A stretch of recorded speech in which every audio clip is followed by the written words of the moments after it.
Kindly rise for the entrance hymn.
We hear today that we are called to make choices in life.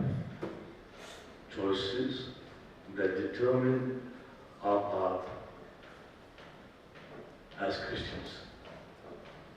And the first choice that we are called to make is to choose Christ or to choose God our Father. And then everything else comes next. The choices that we make determines our state of mind, our state of peace, our state of happiness. And that is what we see in our families and our homes. It begins first with ourselves. because of the choices that we have made. And the choices that we make is reflected in our homes and in our families. And it is in these families that we find peace and there's joy, even though there are troubles and difficulties that come. Let's pray during this Eucharist that God may give us this gift to make that choice for Him in every aspect and every field of our life. That wherever we go, wherever we are, and with whomever we are dealing in our relationships, then the choice for God comes first, and then the rest to follow. I confess to Almighty God, and to you, my brothers and sisters, that I have greatly sinned in my thoughts and my words, in what I have done, in what I have failed to do, to my fault, to my most grievous fault. Therefore I ask Blessed Mary of the Virgin, all the angels and saints, and to you, my brothers and sisters, to pray for me to the Lord our God. May Almighty God have mercy on us, forgive us our sins, and bring us to everlasting life. Amen.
First reading, a reading from the book of Wisdom.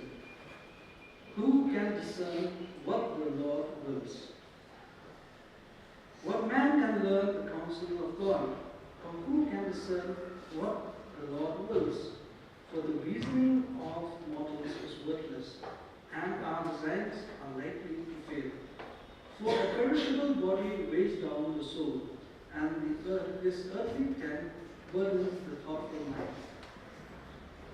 We can hardly guess at what is on earth and what is at hand we find with labor.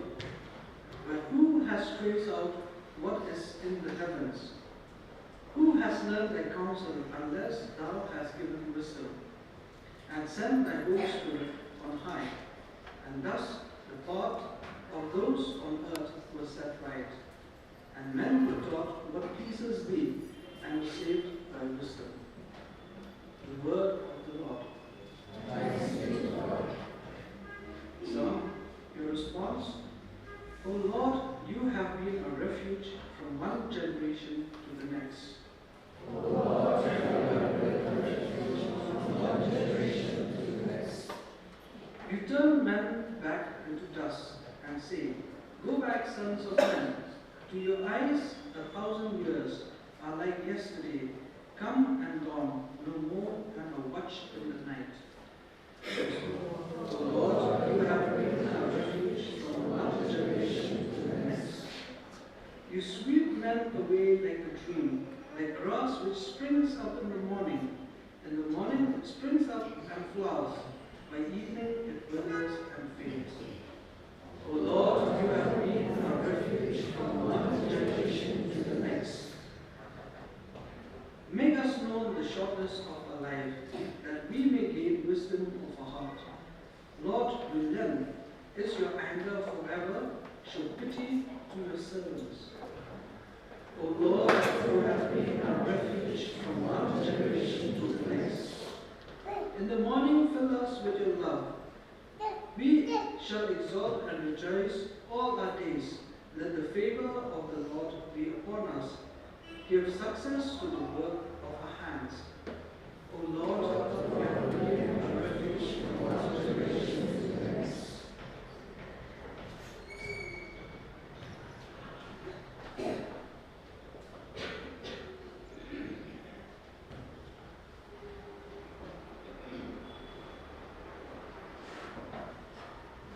Second reading, a reading from the letter of St. Paul to Philemon. I, Paul, an ambassador and now a prisoner also for Christ Jesus, I appeal to you for my child, Onesimus, whose father I have become in my imprisonment.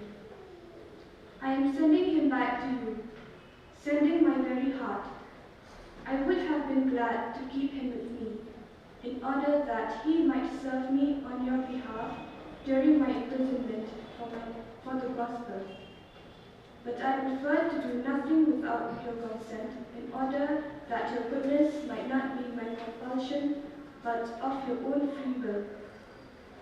Perhaps this is why he was parted from you for a while, that you might have him back forever, no longer as a slave, but more than a slave, as a beloved brother, especially to me, but how much more to you, both in the flesh and in the Lord.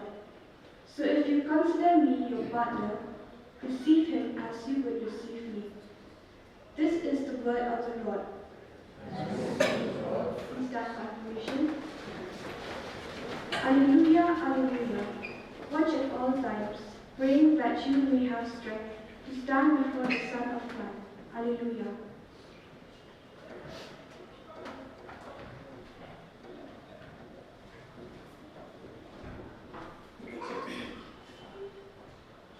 The Lord be with you.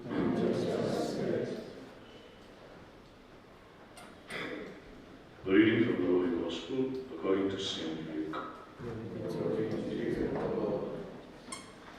Great multitudes accompanied Jesus, and he turned and said to them, If anyone comes to me and does not hate his own father and mother and wife and children and brothers and sisters, yes, and even his own life, he cannot be my disciple. Whoever does not bear his own cross and come after me cannot be my disciple. For which of you, desiring to build a tower, does not first sit down and count the cost, whether he has enough to complete it? Otherwise, when he has laid the foundation and is not able to finish, all who see it begin to mock him, saying, This man began to build and was not able to finish.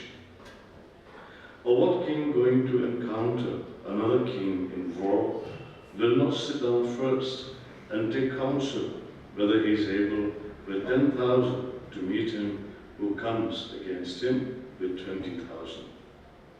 And if not, while the other is yet a great way off, he sends an embassy and asks the terms of peace. So therefore, whoever of you does not renounce all that he has cannot be my disciple. The Gospel of the Lord. Praise to you, Lord Jesus Christ.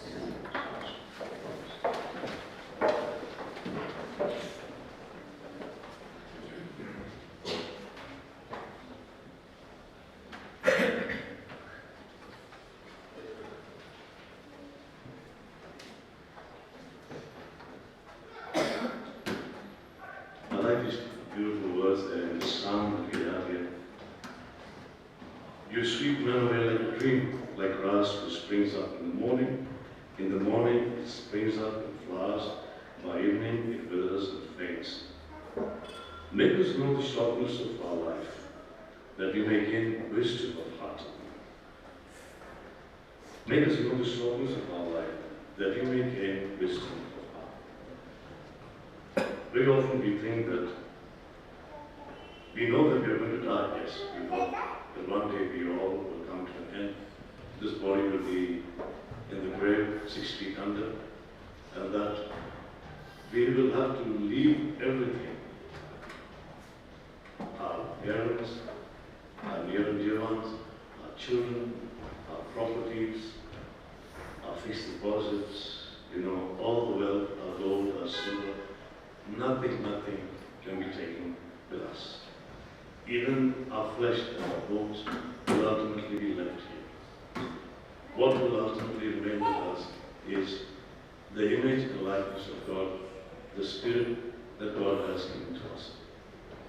And yet we continue living as though we are never going to die. And that is why the psalmist says, give us the wisdom of heart, Lord, that we may be able to understand the shortness of our life.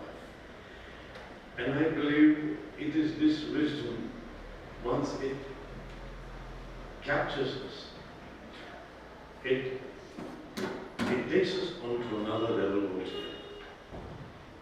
It makes us free from every other attachment and everything that becomes, that weighs us down, that becomes very, very cumbersome. In the first reading, he talks about this flesh that weighs us down, because the spirit is trapped in this flesh. And if you really think about it, there's so much of wisdom in those words. And then with the gospel that follows there, it says, unless and until you hate your father, your mother, your brother, your sister, your wife, and so on, you cannot be my disciple. Now, hate here must be understood in its proper concept. It is not the kind of hate that we understand. I like. It's a choice that he's talking about. Like I make a choice for something which is good, and I can make a choice for something which is much better. Take for example, I'm offered maybe a nice dish that I, recently just boiled chicken, just giving away the plate example. And if somebody offers me a chicken with a lot of dressing, and it's nicely cut and grilled and then cooked, naturally I would like to go for something better. I will probably go for something which is to my palate more tastier and more healthy. And if you look at life, all through life, this is what we do. Where the choices that we make is always for something which is better than the good. I do make the choices for the good, yes. But sometimes I find something better and I then make the choice for better. Unfortunately, sometimes our visions are blurred. Our attitudes are blurred. They are affected, and therefore sometimes making the choice for the better, we make the choices for something which is much less. The choices we make are much less.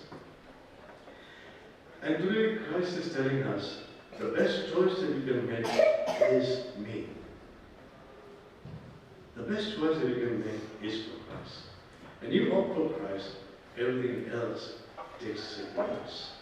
You opt for Christ, everything else disappears, fades away, so to say, and you become a person who's free and has so much of peace that you experience in your life, as well as in those around